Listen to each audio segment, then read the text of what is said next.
Good morning class 11th class. आज हम आप लोगों को जो चैप्टर है 11th ए का जो बेटा इतिहास के अंतर्गत में, जिसमें लेखन कला एवं शहरी जीवन के विषय में हम यहाँ आपको अध्ययन कराएंगे। तो बेटा सबसे पहले जैसे नाम से होता है लेखन कला एवं शहरी जीवन के विषय में आपको हम यहाँ बताएंगे। ठीक है बेटा। तो लेखन कला का विकास और शहरी जीवन कैसा था, किस सभ्यता के विषय में कुछ बताना है बेटा, तो मेसोपोटामिया सभ्यता का बताना है। तो बेटा अब सबसे पहले हमको एक चीज़ ध्यान देनी होगी कि मेसोपोटामिया जो सभ्यता थी, जो मेसोपोटामिया सभ्यता थी वो वर्तमान समय में कहाँ पर है। तो बेटा अगर वर्तमान समय की बात करें तो ये इराक वाला जो क्षेत्र पड़ता है वर्तमान समय में, जो एशिया महाद्वीप के अंतर्गत में आता है, यहीं पर जो है मेसोपोटामिया सभ्यता का विकास हुआ था। ठीक है। तो बेटा फिर बात करते हैं मेसोपोटामिया का, जो बात करते हैं मेसोपोटामिया की बात करेंगे तो मेसोपोटामिया का शाब्दिक अर्थ क्या होता है। ठीक है। तो मेसोपोटामिया का जो शाब्दिक अर्थ बेटा होता है वो क्या होता है, आपको ये याद रखना है। तो मेसोपोटामिया का जो शाब्दिक अर्थ होता है कि दो नदियों के बीच का स्थान। क्या होता है बेटा, दो, मेसोपोटामिया का जो शाब्दिक अर्थ होता है बेटा वो क्या होता है बेटा, दो नदियों के बीच का स्थान। क्या बताना है बेटा, आपको याद रखना है दो नदियों के बीच का स्थान। ठीक है बेटा। तो आपको यहाँ पर एक चीज आपको याद रखना है, तो ये मेसोपोटामिया का शाब्दिक अर्थ क्या है, दो नदियों के बीच का स्थान। तो बेटा कल मैंने आपको शायद ये बताया था कि मेसोपोटामिया में तीन सभ्यताओं के संयुक्त रूप को मेसोपोटामिया सभ्यता के अंतर्गत में कहा जाता में आती है। ठीक है। अर्थात तीन सभ्यताओं के संयुक्त रूप को मेसोपोटामिया कहा जाता है। ठीक है। तो बेटा समझ में आ रहा है कि नहीं आ रहा है, तीन। ठीक है। तो आपको सबसे ज्यादा देगा तीनों सभ्यताएं, तो बेबीलोनिया, सुमेरिया और आसीरियन सभ्यता के संयुक्त रूप को क्या कहा जाता है बेटा, मेसोपोटामिया कहा जाता है। ठीक है बेटा। तो आपको ये चीज़ आपको क्लियर हो गई। तो बेटा एक चीज़ अगर क्लियर हो गई तो हम जो इसके अंतर्गत में पढ़ेंगे मेसोपोटामिया सभ्यता के अंतर्गत में तीन सभ्यताओं के संयुक्त रूप को पढ़ेंगे, अर्थात इनके सम्मिलित रूप को ही मेसोपोटामिया कहा जाता है। ठीक है। और बेटा दो नदियों के बीच का स्थान है, तो कौन सी दो नदियां हैं, तो बेटा दजला एवं फरात नदियां हैं। कौन सी दो प्रमुख नदियां थी मेसोपोटामिया में, दजला एवं फरात नदियों। जो दजला एवं फरात नदियां हैं इनके संयुक्त जो है इन्हीं जो ये नदी है बेटा, इस नदी के तट पर ही ये प्रमुख रूप से सभ्यताएं विकसित हुई थी। तो कौन कौन सी थी, बेबीलोनिया सभ्यता, सुमेरियन सभ्यता और आसीरियन सभ्यता। ठीक है। इसके संयुक्त रूप को ही क्या बोलते हैं, मेसोपोटामिया कहते हैं। अब बेटा बात करते हैं इस सभ्यता में, किस सभ्यता में, अर्थात मेसोपोटामिया सभ्यता की सबसे प्रमुख जो देन है बेटा वो कौन सी है, लेखन कला। और अर्थात लेखन कला का विकास अगर सबसे पहले माना जाता है तो किस सभ्यता के अंतर्गत माना जाता है बेटा, तो सुमेरियन सभ्यता के। तो सुमेरियन सभ्यता के लोगों की जो सभ्यता के लोगों की जो लिपि थी बेटा वो कौन सी थी बेटा, कीलाकार लिपि थी। कौन सी बेटा, कौन सी लिपि थी, कीलाकार लिपि थी। कीलाकार लिपि थी। कैसी लिपि थी आपको याद रखना, ये कीलाकार लिपि थी और इसमें करीब 250 अक्षर, ठीक है, अक्षर और वर्ण होते थे। ये भी याद रखें बेटा। तो कितने शब्द होते थे बेटा, शब्द और वर्ण होते थे जो सांकेतिक रूप से होते थे, तो सांकेतिक चिन्हों के रूप में होते थे, अर्थात कीलाकार लिपि। आपसे पूछा जाए मेसोपोटामिया सभ्यता में कैसी लिपि थी, तो लिपि कैसी थी, कीलाकार लिपि थी। कौन सी लिपि बताएंगे बेटा, कीलाकार लिपि थी, और जिसमें 250 शब्द, कितने शब्द थे, 250 शब्द और वर्ण थे जो सांकेतिक रूप से, अर्थात ये भी लिखेंगे बाएं से दाएं की ओर लिखी जाती थी। ये भी लिखना है बेटा सांकेतिक, ठीक है, संकेतों द्वारा, सांकेतिक चिन्हों द्वारा इसको प्रदर्शित किया जाता था। ठीक है। तो यहाँ पर बेटा आपको समझ में आ गया ना, तो आपको यह भी याद हो गया कि लिपि कैसी थी। अब बेटा बात करेंगे शहरी क्षेत्र की, बात कर लेते हैं। अगर हम बेटा शहरी क्षेत्र की बात करते हैं तो अगर शहरी क्षेत्र की बात करते हैं तो जो मेसोपोटामिया के जो शहर थे वो जो उत्खनन से प्राप्त उन क्षेत्रों का जब उत्खनन कराया गया तो उत्खनन से वहाँ के शहरी जीवन के विषय में जानकारी मिलती है। तो एक चीज़ होता है शहरों की बनावट कैसी थी, तो बेटा जैसा कि उर नामक एक बड़े नगर का जब उत्खनन कराया गया मेसोपोटामिया का एक जो है उर नाम का, जिसका याद रखिएगा बेटा, उर नाम का एक बड़ा शहर था, ठीक है, या बड़ा नगर था या बड़ा शहर था बेटा, बड़ा शहर कर लेंगे।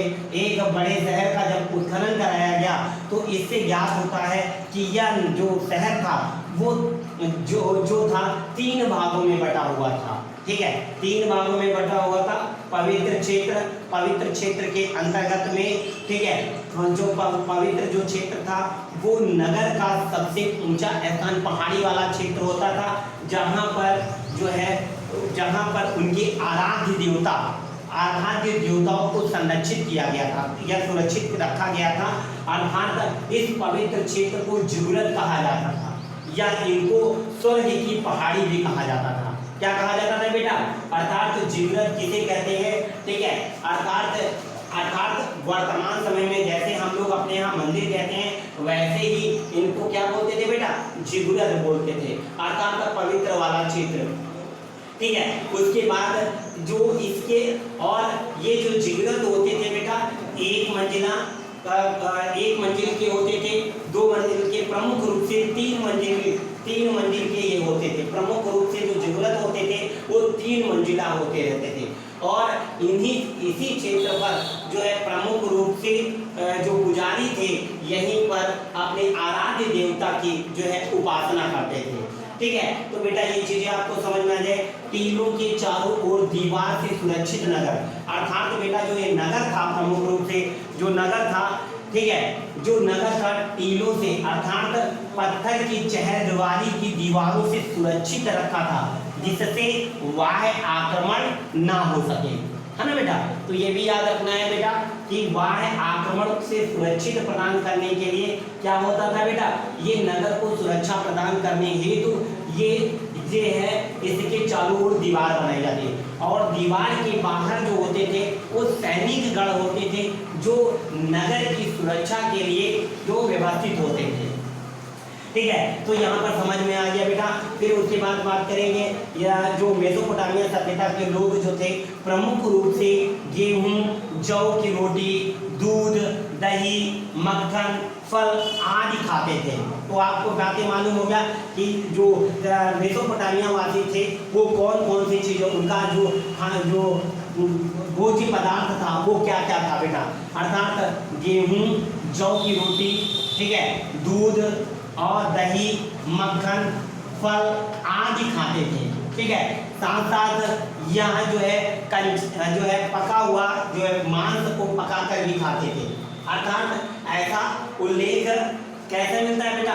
वो जो है यहाँ के ऐतिहासिक साक्ष्यों से और उत्खनन से जो सामग्रियाँ प्राप्त हुई हैं उनसे स्पष्ट होता है कि जो मेसोपोटामिया के लोग थे वो मांसाहारी और शाकाहारी दोनों थे, ठीक है। तो इसी के बाद हम बात करेंगे, एक बात मैंने ये भी बताया था कि मेसोपोटामिया विश्व का सबसे पहला लिखित संविधान। अगर पूछा जाए कि मेसोपोटामिया सभ्यता की जो लेखन कला थी, ठीक है, तो लेखन कला जो लिपि थी वो कैसी थी? तो कीलाकार लिपि थी। उसमें शब्दों का मैंने बता दिया 250 शब्द होते थे, शब्द और वर्ण होते थे जो सांकेतिक मुद्रा के रूप में होते थे। उसके बाद बात करेंगे बेटा, बात करते हैं मेसोपोटामिया सभ्यता में ही जो है आप सबसे ज़्यादा जो प्रसिद्ध पूछा जाता है विश्व का सबसे पहला लिखित संविधान किस सभ्यता में मिलता है? तो ठीक है, तो मेसोपोटामिया सभ्यता है और मेसोपोटामिया सभ्यता के अंतर्गत में जो मैंने अभी 3 सभ्यताएं बताई थी, बेबीलोनिया सभ्यता, सुमेरियन सभ्यता और असीरियन सभ्यता, ठीक है। इन सभ्यताओं में जो बेबीलोनिया का जो सम्राट था अर्थात जो सम्राट था हम्मुराबी, उसने विश्व का पहला लिखित संविधान बनाया था, ठीक है बेटा, पहला लिखित संविधान बनाया था। और इसका जो साक्ष्य है आज भी जो है इसको बेटा लंदन के म्यूजियम में आज भी इसका जो साक्ष्य मिलता है। क्यों? तो आज भी क्योंकि उसने जो पत्थर पर जो कानून उत्कीर्ण कराए थे और कितने मीटर की थी बेटा, 244 मीटर एक ऊंचे पत्थर पर, इस तरह की बेटा पत्थर पर जो है ऐसे गोल का आकार की एक पत्थर थी।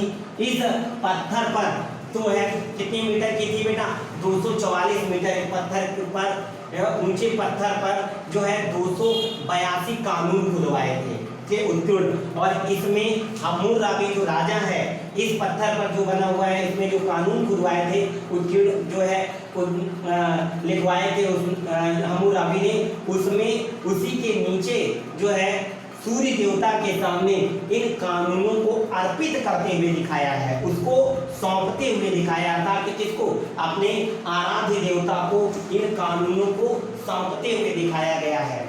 ठीक है, तो प्रमुख रूप से जो 282 कानून थे हम्मुर्राबी विधि संहिता की, ठीक है, 282 कितने कानून थे बेटा, 282 कानून थे हम्मुर्राबी विधि संहिता में, जिसमें प्रमुख रूप से विवाह से संबंधित मामले, चोरी, हत्या, संपत्ति, कृषि और व्यापार से संबंधित कानूनों का प्रावधान दिया था। अर्थात विवाह के विच्छेदन के संबंध में, ठीक है, चोरी के संबंध में, हत्या और मारपीट से संबंधित मामलों का, संपत्ति से संबंधित मामलों का, कृषि से संबंधित मामलों और व्यापार संबंधी जो कानून दिए हुए थे। अर्थात कोई भी व्यक्ति, जब कोई व्यक्ति गलत कार्य करता था तो उसके अनुसार, उसके द्वारा किए गए कानून के अर्थात उसके द्वारा किए गए अपराध के अनुसार ही उसको क्या दिया जाता था बेटा, दंड दिया जाता था। ठीक है, तो दंड जो प्रथा थी वो अत्यंत कठोर प्रथा थी। तो बेटा आपको शायद इतनी चीजें अभी आपको समझ में आई होंगी, आप लोगों को अच्छी तरह से बिल्कुल समझ में आ गया होगा।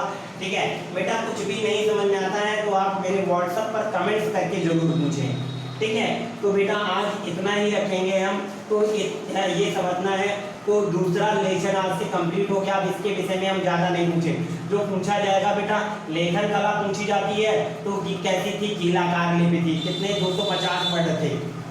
फिर शहरी जीवन के विषय में बात करते हैं, तो शहरी जीवन मैंने अभी उस शहर के विषय में संपूर्ण आपको जानकारी प्रदान की है। ठीक है, तो आज हम इतनी ही बात करेंगे आप लोगों को।